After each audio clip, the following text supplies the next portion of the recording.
नमस्कार and welcome to study close my dear friends. मेरा नाम है प्रशांत माववानी। दोस्तों, आज हम इंडियन इकोनॉमी के बारे में बात करने वाले हैं। लेटेस्ट आंकड़े हमारे सामने आ चुके हैं। एक बहुत ही अच्छी खबर यह है कि ये जो थर्ड क्वार्टर रहा हमारे इस फाइनेंशियल ईयर का, इसमें हमारी जीडीपी का ग्रोथ जो है दैट वाज 8.4%। अब मैं कुछ बेसिक डिटेल्स आपको समझाना चाहता हूं। हो सकता है कि आप में से बहुत सारे ऐसे स्टूडेंट्स हो सकते हैं जिनको फाइनेंशियल टर्मिनोलॉजी, फाइनेंशियल शब्दों के साथ थोड़ी बहुत डिफिकल्टीज हो सकती हैं। तो देखिए, थर्ड क्वार्टर, क्वार्टर का मतलब क्या होता है? सबसे पहले तो ये समझ लेते हैं। बहुत बेसिक चीजें हैं। एक साल के अंदर 4 क्वार्टर्स होते हैं, राइट। क्वार्टर का मतलब होता है किसी भी चीज का, आप समझ लीजिए 25%। तो 12 महीनों का 25% होगा 3 महीने। तो फर्स्ट क्वार्टर जो है दैट इज अप्रैल में जून, और अप्रैल इसलिए क्योंकि हमारे देश में जो फाइनेंशियल ईयर है उसकी शुरुआत होती है अप्रैल से। तो फिलहाल जो फाइनेंशियल ईयर चल रहा है, करंट फाइनेंशियल ईयर, तो इसको हम कहते हैं 2023-24, क्योंकि अप्रैल 2023 में इसकी शुरुआत हुई और यह खत्म होगा मार्च 2024 में। बहुत basic yet very important things. तो फर्स्ट क्वार्टर अप्रैल में जून, सेकंड जुलाई अगस्त सितंबर, थर्ड क्वार्टर अक्टूबर नवंबर दिसंबर, एंड फोर्थ इज जनवरी फरवरी मार्च। क्लियर? अब यहां पर देखिए, GDP registered a robust growth of 8.4% on an annual basis in the third quarter. That is अक्टूबर नवंबर दिसंबर, ये 3 महीने जो है ना 2023 में, उसमें हमारी जीडीपी का ग्रोथ कितना हुआ? 8.4%, which is a very good one. क्योंकि पिछले अगर आप 6 क्वार्टर्स का देखेंगे, 6 क्वार्टर्स यानी कितने हुए? 1 साल और 3 महीने। तो सवा एक साल का अगर आप देखेंगे ये आंकड़ा, तो उसमें सबसे फास्टेस्ट ग्रोथ जो है वो हमें थर्ड क्वार्टर ऑफ 2023-24 में देखने को मिला है। नेशनल स्टैटिस्टिकल ऑफिस का ये आंकड़ा है, राइट। और इससे पहले का जो क्वार्टर था दैट इज सेकंड क्वार्टर, जुलाई अगस्त सितंबर, तो उसमें ग्रोथ था 8.1%।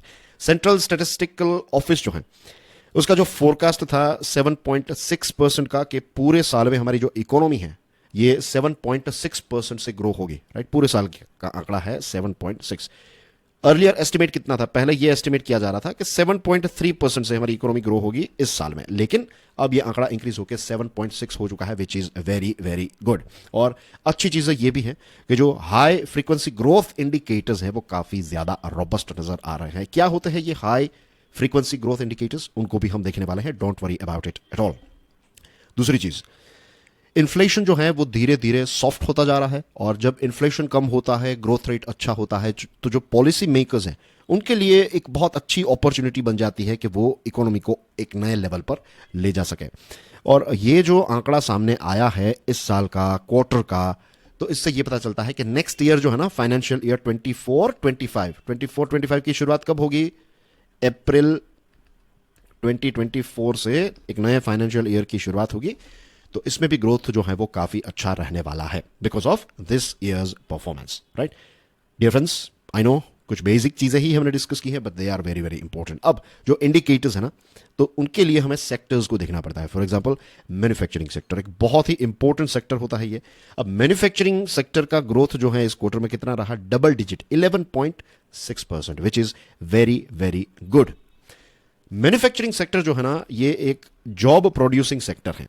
तो जब मैन्युफैक्चरिंग सेक्टर अच्छा परफॉर्म करता है तो ओवरऑल इकोनॉमी जो है उस पर एक बहुत पॉजिटिव इंपैक्ट हमें देखने को मिलती है, क्योंकि बहुत सारे लोगों को जॉब्स मिलेगी तो वो एजुकेशन में, कपड़े खरीदेंगे, घर बसाएंगे, राइट। सो पूरी इकोनॉमी जो है तो उसमें एक ग्रोथ की एक अच्छी साइकिल जो है वो स्टार्ट होती है जब ज्यादा जॉब्स जनरेट होती है, और मैन्युफैक्चरिंग सेक्टर जो है वो काफी ज्यादा जॉब्स जनरेट करता है। एग्रीकल्चर की बात करें तो ये थोड़ा अच्छा नहीं है। एग्रीकल्चर जो है इट हैज कॉन्ट्रैक्टेड 0.8%, राइट, इस क्वार्टर में। और इसकी इंपैक्ट जो है वो हमें रूरल कंजम्पशन पर देखने को मिलेगी। खेती बाड़ी में जब प्रोडक्शन कम होता है, या फिर खेती बाड़ी जो है वो थोड़ी बहुत भी अगर ड्रॉप होती है, तो जो गांव में रहने वाले लोग हैं ना वो कम पैसे खर्च करेंगे। And I am sure you know कि गांव में क्या होता है, जब अच्छी खेती बाड़ी, अच्छी फसल होती है, तो लोग सोना खरीदते हैं, शादी ब्याह में पैसे खर्च करते हैं, 2 व्हीलर्स खरीदते हैं। 2 व्हीलर्स अगर अच्छे बिक रहे हैं तो उससे आपको पता चल जाएगा कि रूरल इकोनॉमी की सिचुएशन क्या है। तो जो बाकी के प्रोडक्ट्स हैं वो कहां पर? मैन्युफैक्चरिंग के प्रोडक्ट्स अर्बन एरिया में बनते हैं, और खाने पीने की चीजें, खेतीबाड़ी वाली चीजें जो है वो रूरल एरिया में। तो क्योंकि बारिश जो है it was not that great, means patchy monsoon rains रहे, तो इसकी वजह से एग्रीकल्चर में थोड़ा एक ड्रॉप, थोड़ा ड्रॉप देखने को मिला है, तो थोड़ी इसकी इंपैक्ट जो है वो देखने को मिल सकती है। माइनिंग सेक्टर जो है इसका अच्छा ग्रोथ हुआ। अब देखिए दोस्तों, माइनिंग सेक्टर जो है, फॉर एग्जांपल आप आयरन और निकालते हैं, कोयला एक्सेट्रा, तो ये सारी चीज़ों से क्या होता है, मैन्युफैक्चरिंग इंडस्ट्री को सपोर्ट मिलता है, ट्रांसपोर्टेशन को ज़्यादा काम मिलता है, तो माइनिंग का ग्रोथ करना it's good. Electricity, this indicates के ऑफिसेज, फैक्ट्री, राइट, तो उसमें किस प्रकार की एक्टिविटीज चल रही है। इलेक्ट्रिसिटी और दूसरी पब्लिक यूटिलिटीज को देखें तो it has expanded by 9% against 10.5%। पहले 10.5% था, इस बार इस क्वार्टर में it is 9%, which is reasonably good. Construction grew 9.5% from 13.5% in the previous quarter.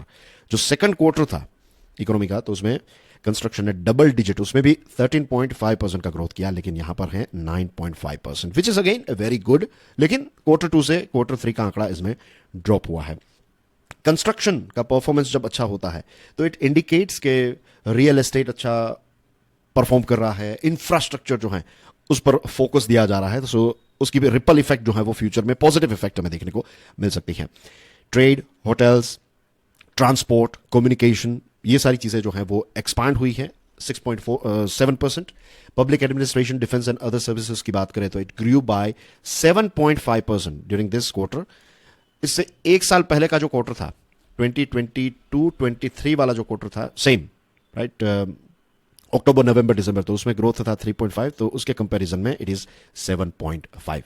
और ओवरऑल सर्विस सेक्टर की बात करें तो ये 7% से ग्रो हुआ है, which is reasonably good. Last year के कंपैरिजन में देखें तो इट वाज 7.2, इस साल it is 7, but not bad. Second quarter जो है तो इसमें इट वाज 6, इस क्वार्टर में, थर्ड क्वार्टर में इट इज 7, तो यहां पर चीजें जो है वो रीजनेबली ओके नजर आ रही। Overall as you can imagine, as you can clearly see, चीजें काफी अच्छी दिशा में जा रही हैं। अब इकोनॉमी के साथ जुड़ी हुई कुछ इंपॉर्टेंट चीजों को डिस्कस कर लेते हैं। हमारे देश भारत की इकोनॉमी की बात करें तो it is expected to maintain its position. एक लंबे समय से भारत ने इस पोजीशन को मेंटेन किया है कि अगर हम मेजर इकोनॉमीज की बात करें then we are the fastest growing economy in the world. जो फर्स्ट एडवांस एस्टिमेट आया था उसमें गवर्नमेंट का यह एस्टिमेशन था कि हमारी इकोनॉमी इस साल 7.3% से ग्रोथ करेगी, लेकिन लेटेस्ट आंकड़ा क्या कहता है, 7.6%। दूसरी तरफ अगर आप देखेंगे चाइना की सिचुएशन, तो बिकॉज ऑफ चाइना का जो रियल एस्टेट है, I am sure you would be aware कि वहां पर रियल एस्टेट की सिचुएशन काफी ज्यादा खराब है, तो ओवरऑल चाइना की इकोनॉमी जो है वो स्लो डाउन के फेज में है। यूरोजोन ने बाल बार बचा है बिकॉज ऑफ दिस रिसेशन, होने ही वाला था। एंड एज यू नो कि यूक्रेन का युद्ध भी चल रहा है, रशिया पर सैंक्शंस, तो गैस की सप्लाई और बहुत सारे ऐसे इश्यूज हैं। It's very very complex, but overall I would say कि यूरोजोन ने मीन्स रिसेशन को बहुत ही मुश्किल से अवॉइड किया है, तो सिचुएशन यूरोजोन की अच्छी नहीं है, लेकिन हमारी economy is doing really well. और जियोपॉलिटिकल चैलेंजेस होने के बावजूद भी हमारी इंडस्ट्री ने, हमारी इकोनॉमी ने अच्छा परफॉर्म किया है। और ये जो परफॉर्मेंस है ना, उसका जो मेन बेस है I would say that is manufacturing और इन्वेस्टमेंट। ये दोनों में जो एक एक्सपेंशन देखने को मिला है, इसकी वजह से ओवरऑल आंकड़ा ऊपर गया है। हमारी इकोनॉमी में कुछ स्ट्रक्चरल रिफॉर्म्स भी किए गए, इसकी वजह से ईज ऑफ डूइंग बिजनेस जो है वो इंप्रूव हुआ है और कॉस्ट ऑफ डूइंग बिजनेस जो है वो थोड़ा कम हुआ है, तो इसकी वजह से भी इकोनॉमी को काफी अच्छा बूस्ट मिला है।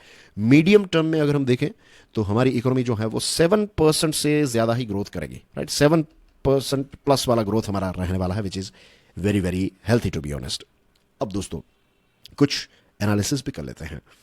एनालिसिस की बात करें तो प्राइवेट कंजम्पशन जो है वो फिलहाल मोडेस्ट है, इसमें एक मॉडरेशन देखने को मिला है, it is under 4%।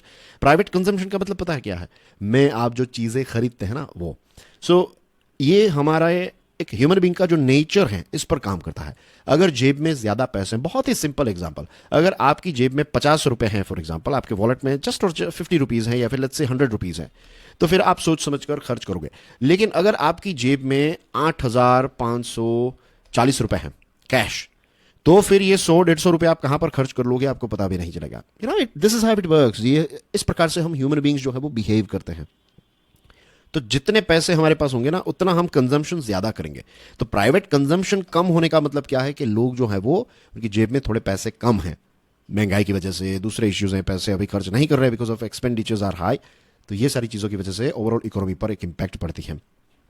Government spending यानी कि जो कैपिटल एक्सपेंडिचर है जिसको कैपेक्स कहते हैं, तो कैपेक्स की वजह से ही ग्रोथ अच्छा नजर आ रहा है। अब हम चाहते हैं कि चलो सरकार जो है वो तो पैसे इन्वेस्ट करती है इकोनॉमी में, रोड बनाती है, ब्रिजेस बनाती हैं, नए शहरों को बनाया जाता है, ऑल दीज थिंग्स, या फिर शहरों को एक्सपांड किया जाता है। तो ये सारी चीज़ें जो हैं उसकी वजह से बहुत सारी जॉब्स जनरेट होती हैं, ये सारे फायदे हैं, इसके रिपल इफेक्ट भी काफ़ी अच्छी होती है। लेकिन सिर्फ capex is not enough, government capex individually is not enough, इसी के साथ साथ हमें प्राइवेट जो इन्वेस्टमेंट है उसको भी बढ़ाना पड़ेगा।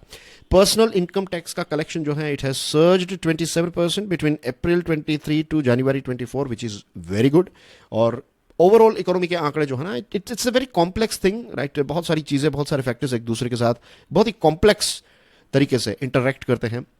लेकिन जो मैक्रो इकोनॉमिक फैक्टर्स हैं जो हमने देखे ना, मैन्युफैक्चरिंग है, construction, tax collection, right, GST collection, तो ये सारी बड़ी बड़ी चीज़ों को जब हम देखें, उनके आंकड़ों को देखें, जैसे मैंने आपको बताया कि टू व्हीलर्स जो हैं, तो टू व्हीलर्स का अगर ग्रोथ बढ़ता है तो उससे पता चल जाता है कि भाई रूरल इकोनॉमी जो है वो अच्छा परफॉर्म कर रही है।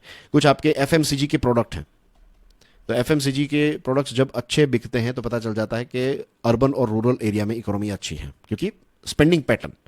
तो मैक्रो इकोनॉमिक फैक्टर्स फिलहाल अच्छे नजर आ रहे हैं। अब हमें कंजम्पशन को थोड़ा इंप्रूव करने में फोकस करना चाहिए, और जैसे मैंने आपको बताया कि गवर्नमेंट इन्वेस्टमेंट के साथ साथ प्राइवेट इन्वेस्टमेंट अगर बढ़ेगा तो it will be very good, right. और जब स्ट्रॉन्ग ग्रोथ जैसी सिचुएशन होती है, फिलहाल हमारे देश की इकोनॉमी की सिचुएशन स्ट्रॉन्ग ग्रोथ वाली है, तो इट्स एन अपॉर्चुनिटी।